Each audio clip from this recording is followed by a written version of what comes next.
Hey everyone, and welcome to Almost Cancelled. I am Peter, that is Connor, and we are going to talk about Dark, Season 1, Episode 5. It is called Truths. Full spoilers for the episode, as always. So, obviously we'll work through each of the plots, but I think first things first. We'll start at the end. Well, yeah, I want a medal Yeah, or something. yeah, yeah. All I, right. I want it to be acknowledged, goddammit. I called it. Yep, yep. I did not expect that I would get it as bang on as I was saying. No, I think because obviously you'd mentioned that last episode, and then there's a lot of hints in this episode. Like it's building to it. Oh yeah, in this one, yeah, in this one, like if you didn't start to like guess it before we got to the actual letter, then Yeah, yeah, but no, it was just, yeah, but no, but to be fair, it was well seeded. Like I got it because the clues were there. yeah, definitely. So no, so yeah, so quite. I mean, Ennis doesn't quite adopt Mikkel yet, but you can kind of see it's going that way. She's clearly growing attached to him. Yeah. It doesn't like the idea that he's going into foster care and whatnot. So As soon as you see, as I saw, I was like, God damn it, he's right. which opens a whole can of incest worms. Jonas is into Martha, who's technically his aunt. Yeah, yeah. So the people making the Game of Thrones comparisons were right. This is why. Well, I mean, is a time travel in Game of Thrones? No, just lots of incest. Just lots of incest. Well, that's. I mean, I know some of the incest in that's also accidental, but there's also a lot of non-accidental incest in that show. There Whereas is. here, it's like no. How they couldn't possibly know. As far as he's concerned, his dad was in his 40s. You Yeah, know, well, he knows now. oh, he does not know. I actually, obviously, it doesn't occur to him right away. I'm almost expecting a scene next episode because obviously he kisses Martha in this episode. They have a moment, and I'm always expecting from not to realize it until she goes to kiss him again, and he's like, "Well, wait a minute, wait just a minute." Yeah. So something sketchy here. Although that said, she's never going to believe him. She's not. She's just going to think, oh, okay, you've changed your mind. Yeah, even if he shows her the letter, like no one's going to. Which, by the way, he gets the letter. He also gets this weird light ball. Really cool, and I want one. Uh, it's basically a ball with a cutout bit for a handle, but it's obviously a big light bulb that lights up. It seems Yeah, to it's be pretty motion cool. sensed as well. But there's that. There's like a sort of, I'll say I thought it was maybe a Geiger counter. yeah. Certainly, it's reading something. But yeah, the best guess, given the context of the plant in the caves, and yeah, Geiger counter's the obvious one. Uh, and the letter, it's in a package. The stranger sends it to him. Gets Regina to deliver it for him. Mm. But I think the most interesting thing about this whole package to me, beyond the fact that, I mean, clearly the stranger wants him to go on this path of discovering what's going on, and he mentions at one point that the Mikkel saved his life, although he didn't know it at the time. This is Yeah, something that he understood later. So what that means, I'm as sure of we'll get yet, to it. as of yet, it's hard to say. But what I thought was particularly interesting, though, is the letter which we know that Innes has. Yep. Right, that's who got it in present day in 2019. It's all like old and tattered as if it's been around a while. Yeah. Is it? So future now? Yeah, future. What's 33 years after 2019? 1952? Yeah. 2052. But Oh, sorry, 2052. Yeah, that makes sense. I was so focused on the 52 Yeah, that I agreed. I was like, yeah, yeah, of course. yeah. Okay, but you know what I mean. 2052. Yeah. Yeah, maybe we'll get some future hints of things. It's hard to say. I feel like though, if we're going to get little things like that, we'll never actually see it because they don't want to like outright say this is what 2052 is going to be like. Yeah. If they do, I can see it being next season. Yeah. That'll be a season 2 thing in the future. Yeah. Yeah, if they are going to go down that rabbit hole. But no, so I thought that was very fascinating. But he reads the letter, we actually get it all. So you know that Innes in the first episode reads all this and is like kind of understands almost because of course Mikkel's just went missing. It all just makes sense. Like at least to one or two key people, it'll make sense. Right. I wonder, I mean, how much did she know before? Like, did she know all of this? Because obviously the letter is addressed to Jonas. It's not addressed to her. So did she already know all this? Uh, I don't think it was meant for her, certainly, because obviously I addressed it to Jonas. I think she either swiped it, or maybe she suspected, and Yeah. this sort of confirmed it for her, and she kind of understood after this.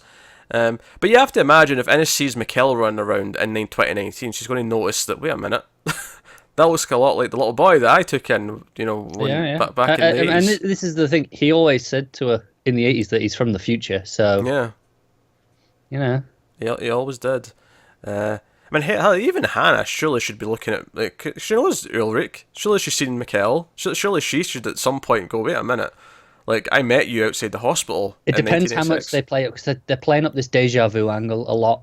And Hmm. I'm not sure how much of things they really remember from that time period. I mean, I want to liken it to It in that sense, where, they're kind of hazy on the things as a kid until they're Okay. adults, and until things start happening and they remember again. It's kind of just not really there. Yeah, because obviously we see young Hannah meet young Mikkel.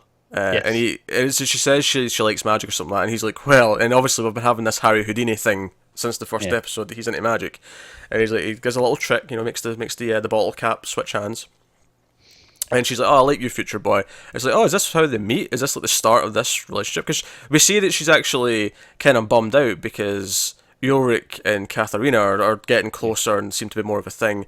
And we see that obviously she's a little bit younger than they are, so she's like sort of like, oh, the older girls have got boobs and stuff, and she's kind of feeling. Yeah.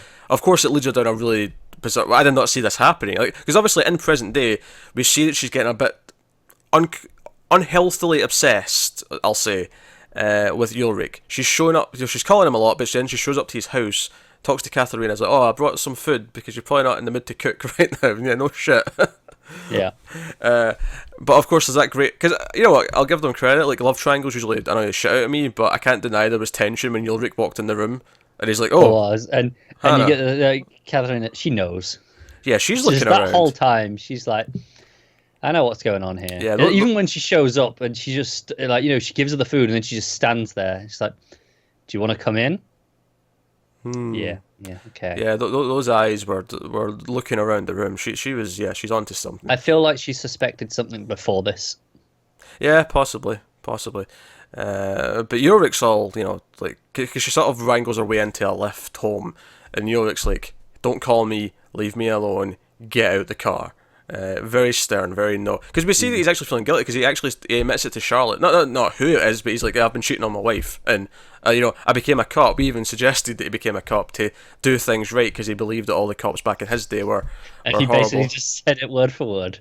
Yeah, but he's like, yeah, but look at me, I'm doing the exact same thing. Which is when Charlotte gets really trippy and starts bringing up this idea of how our calendar isn't exactly correct, and the only time, like, we actually come back round to, like, the lunar and solar cycle actually go into sync once, like, the cycle's every 33 years. Like, everything kind of comes Yeah. together. Which, I'm not sure how, like, I'm sure someone who's into astrology and stuff can be more accurate about this, but I'm assuming that means that it's when, like, not only is the sun in the same place in correlation to Earth, but the moon's in the same place in correlation to Earth, and maybe, I don't know, like... Yeah, it is. Yeah, basically where they're on, where they're all in the same places again. So they're all relatively. Because obviously the moon's constantly going around the Earth and we're constantly going around the sun. It never matches up the exact same way, except every 33 years it finally... Seems plausible, because I mean, I know the fact, our It's year different isn't speeds exact as well, is yeah. obviously correct, which is why, I mean, it's the whole reason we have leap years. Oh, exactly, yeah. Yeah, because it's actually 365 and a quarter of a day. Yeah, and even our day is not always exact. I mean, we added a minute on last year, I think it was. Oh, did we? I didn't even know Yeah, that. yeah. I didn't even know that. Is that why every so often you find your watch goes a little bit out? You're like, why am I not in the same time as everyone else? Because you were unaware that we changed a minute and you just never changed it? Possibly that, or your watch battery's dying. I've not had a watch in years, but well, this time we all have phones now. I don't really need a watch. It's become less relevant. But anyway, let's get off trying to crack astrology with no meaningful Yeah, we have no idea what we're doing experience or data in front of us. But no, very interesting, this idea that, and I'm thinking, oh, is that the only time the time travel can happen? Is when everything's back in place for a certain period of time, once every 33 years. Like, is that, like, So I presume we can only go 33 years into the future, which is why I said 2052 or Yes, exactly. yeah. So no, but the fact that Charlotte's like, I knew something was weird when I was a kid. Those birds, something's going on, and somehow it feels connected to these kids going missing. And also worth mentioning, she pulls up Peter. She's like, "Hey, where were you that night? Now you're lying. I got you on camera. Here's your car. Did you have anything to do with these kids going missing?" I think it's really interesting, this thing, because she says, "Oh, look me. I don't care where you were, who you were with. Just look me in the eye and tell me you have nothing to do with this." And he doesn't. Now, admittedly, his reaction still reads like it could be he's innocent, because he's just like, "No, you're crazy. Like how dare you even ask? No, I'm not dignifying that." Yeah. But it feels like he's trying to get off on a technicality. Oh, sure, yeah. And we said last time, okay, we don't think he's to do with the kids going back, but he was to do with the body that showed up. Yeah, so he is lying in the sense that he's connected to it in some way, even if he's not the perpetrator, even if he's not the one putting them in danger. If she'd asked, "Were you behind these missing kids?" he'd have just said no. But are you connected to this at all? He is, just not in the way that she thinks, presumably. Yeah. At least all the evidence we have suggests that at the moment. Yeah. I really like the scene of her telling Elizabeth that her friend is went missing. Yeah. I just thought it kind of made the whole thing very human for a moment, just to hear this, definitely. just to see this little girl like be told that her friends went missing, and how she's now been asked about Noah, which of course we have to talk about Noah. We got a glimpse of who Noah seems to be. We got plenty of Noah. In 1986, we saw Noah, who's a priest, come to see little Mikkel, and then we also saw him in present day in 2019. Visiting Bartos. Like, he phones the drug dealer phone that he had that belonged to Eric. There you go. And he goes and meets someone. It's all creepy. He gets in the car. He's got a hat which matches what Elizabeth said he was wearing. Yeah. He looks the same. Yeah, he's the same age in both time periods. So clearly he's okay to go back and forth. And possibly the stranger is too, because the stranger seems to be going back in the hole, the cave at the end. And he comes out again. Now, we actually don't see anything to actually tell us whereas when he is, not where he is. You know what I meant. Same thing. Yeah. But important distinction. That said, if we were to assume that the watchmaker is in the past, then he's went into the past, because that's where we end the episode. I think it's a reasonable assumption. Because the stranger comes into the watchmaker's shop and he's like, "Hey, I want to talk to you about time travel." Well, that's it. He doesn't even say time travel. He just says, "I want to talk to you about time." Oh, true. Yeah, sure. Yeah. I'm adding that extra word. You are. But no, I think the past is a logical assumption. The watchmaker is an older man as it was, so he's not going to be around in 2019. So yeah. So he's went back to talk to him because he's not around. Yeah. Yeah, exactly. That makes sense. And he has. That'll be a very interesting conversation, because we know he has the device that he built. Yes. Or one of said device. If he built more than one, but he has one of them. Yeah. So he can prove quite quickly who he is, or at least that he's from the future. At the very least, he can sort of give him something that says, "I'm not just making all this up." Yeah, exactly. Because at the very least, how could I have this? You built it, and it's sitting right there. There's two of them in the room now. It's a nice way of proving it, because it's such a unique object. Oh yeah, it's not a random thing. It works better than just going, "Look, I brought a newspaper." But it's like, yeah, well, anyone can print a newspaper. Yeah, you can fake that. Yeah, you can print one. It's actually, that gets more believable the further back you go in time, because it's easy to print one now. You go back to like 1940. I buy that most people don't have access to do that. Most people, but it's still doable. It's doable, yeah. If you happen to have a friend that works at a newspaper office, then maybe you can get in there and you can. Yeah, exactly. I'll type in a funny date and. Which is probably still more believable than someone came from the future with this. True. Alright, okay. Alright, fair. I'm just saying it's easier now with everyone having printers and... It is. It's much easier. So... but no, there was definitely a lot of, like... It's funny, actually, because we're halfway through the season, and I feel like this episode was confirming a lot of things we suspected for the first few episodes, and it feels like we're sort of, okay, right, so this was almost like... Let's say, I don't know how many seasons they've got planned or whatever... But it almost feels like this first 5 episode chunk was kind of the introduction. It does, yeah. It's like, okay, you know who everyone is now. Like, we've solved the initial mysteries that are there to kind of get you interested. Now we can start the story. Yeah, who is Noah? What does he want? What's his goal? Who's the guy working for him? All these things. Let's go back to 1986 Hannah. She sees Ulrich and Katharina having sex for the first time, and what I did not see coming, because nothing in present day implied that this ever happened. There was never any indication of this. Now, of course, it's not necessarily something we talk about every day, but still, the fact that at one time he was arrested because someone saw him and claimed that he was raping her instead of just having sex, you feel like that would cast a shadow. There'd be lasting effects from that experience. You do, especially to someone who's going to become a police officer. Yeah, and we know that he. I mean, it wasn't, because we saw it as well. We knew it was, consensual, but. It makes us go, oh, because obviously in present day I was thinking, right, Hannah's feeling real obsessed right now, she's feeling really obsessive. Seeing her do this as a kid, I'm like, okay, right, turning it up to 11, okay, she's off the deep end. Always been like this, yeah. It does make me wonder as well, that, I mean, you'll say, oh, why is no one talk about it? Presumably, they discover the truth. It's like, okay, no, it was consensual, and so it just gets, it gets removed from his record and all that. You would imagine that Katharina's going to back up his story when she's asked, but you see that it's still affecting her. She's sitting there crying during the sort of the montage towards the end. So clearly it's been at least a traumatic, I mean, even if it's just a couple of nights, it's a traumatic couple of nights that neither of them are ever going to forget. Yeah, definitely. You don't forget being accused of that, and being arrested and walked out your house in handcuffs. But it does make me wonder, if things aren't just predetermined, right? Did the conversation with Mikkel inspire her choice? Because that happens before she sees them at the school. This is the fascinating thing. I'm no longer sure if things are predetermined or not. Because I want to know, can things change? That's kind of the implication that, okay, we can change things. But Mikkel always went back because he always became Jonas's father. Because Jonas exists, and has always existed from our point of view. Only from our point of view, because we started after he'd done that already. Well, yeah, but then that means everything we've seen in 2019 has always been that way. Because we saw Jonas before Mikkel left. So do things actually change, or is it just this is what happens? But, I mean, the letter implies things can change, because...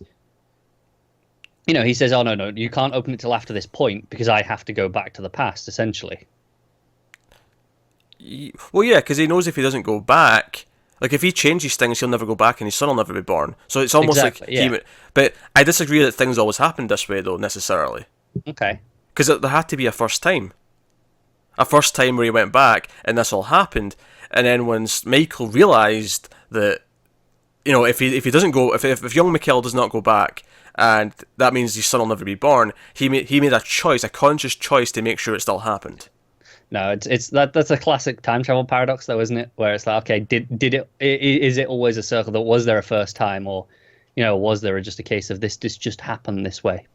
That's or you have to go into alternate timelines often to get past that. You don't really have to get past it, though. There's just no conclusion to it. No, there's not. There's no point in debating which one it is, really, because ultimately you can never prove which one it is. I kind of like the idea that there was a first time that it was different, and then things changed, but then it becomes circular after that because everything keeps sort of predetermining the next thing. Right, but that's something. So the first time, where before he ever went back for that first time, right? Mm-hmm. That has to be an alternate timeline, because that never happens then otherwise. Yeah, it's a paradox. Yeah. Yeah. It's one of those things where it's to get a head around it. There can't be a first time where Mikkel went back, because Mikkel went out there with Jonas as part of that group. That was part of that whole thing, was Jonas was with them. But Jonas wouldn't have existed unless Mikkel had already gone back. But maybe he didn't. Maybe in the original timeline, maybe there wasn't this love triangle. Maybe Bartos and Martha were just together. Maybe Jonas was never there out in the woods, and Mikkel went back.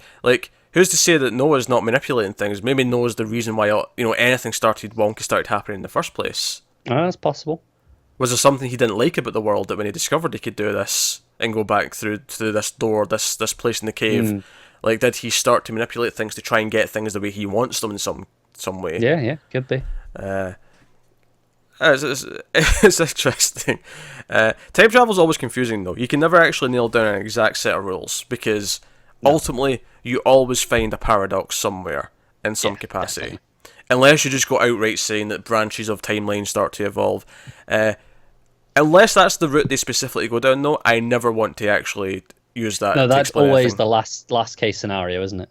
Yeah, because it creates this problem where, well, okay, so things are happy here with the one we ended up with, but there's all these alternate timelines that still exist based on things not working out. Yeah.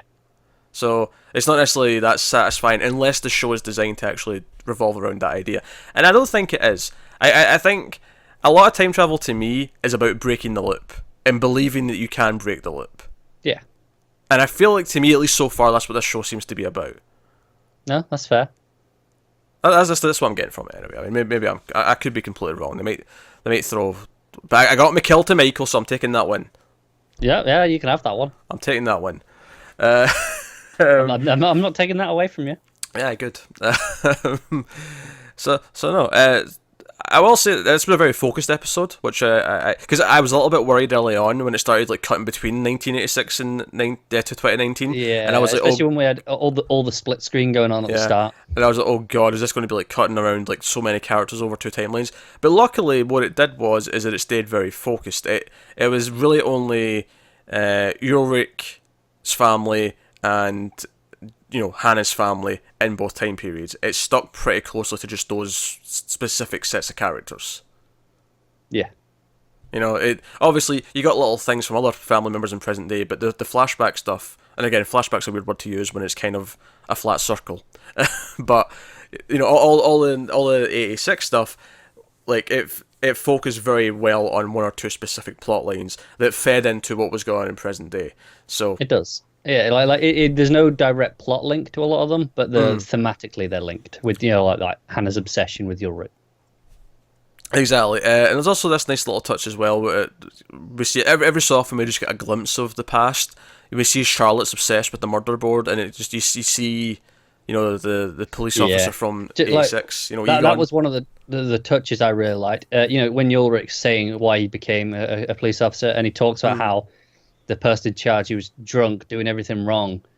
I think that's really interesting because he doesn't seem like that from what we've seen. Yeah, it makes you wonder, like, are they still remembering a different version of the past? Yeah, exactly. Because Egon seems maybe okay. Clearly, he never solves it, but he doesn't seem completely incompetent. He seems like he's trying. He definitely doesn't seem drunk.